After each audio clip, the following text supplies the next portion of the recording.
नव्या दिवसाची नवी बातमी। सर्वोच्च न्यायालयाच्या आदेशानुसार पुणे महापालिकेच्या निवडणुका नियोजित वेळेत होण्याची शक्यता निर्माण झाली आहे।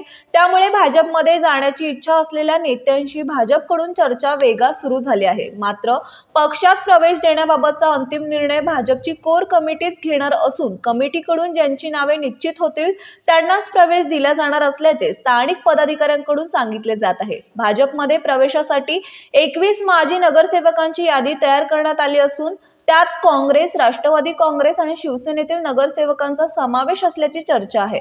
या सर्वांचा पक्षप्रवेश 3 डिसेंबरला होणार असल्याच्या चर्चेला उधाण आले होते।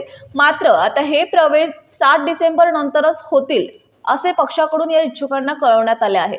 महापालिकेच्या निवडणुका 3.5 वर्षापासून प्रलंबित आहेत।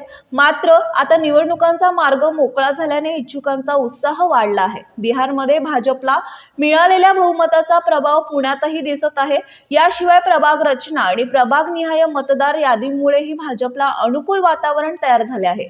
यामुळे अनेक इच्छुक निवडणूक लढवताना पराभवाचा धोका टाळण्यासाठी भाजपचीच वाट पकडत आहेत। तर अडचणी वाढणार या इच्छुकांनी स्थानिक भाजप पदाधिकाऱ्यांच्या माध्यमातून वरिष्ठ नेत्यांच्या भेटी घेतल्या असून ते पक्ष प्रवेशासाठी तयार आहेत। मात्र पक्षाकडून प्रवेश सतत पुढे ढकलल्याने या माजी नगरसेवकांमध्ये संभ्रम निर्माण झाला आहे। काही इच्छुकांनी तर आपल्या बोर्ड, बॅनर, जाहिरातीमधून पक्षाचे नाव, चिन्ह आणि नेत्यांची नावे हटवण्यास सुरुवात केली आहे। त्यामुळे भाजपमध्ये प्रवेश न मिळाल्यास त्यांची अडचण वाढण्याचीही शक्यता व्यक्त केली जात आहे।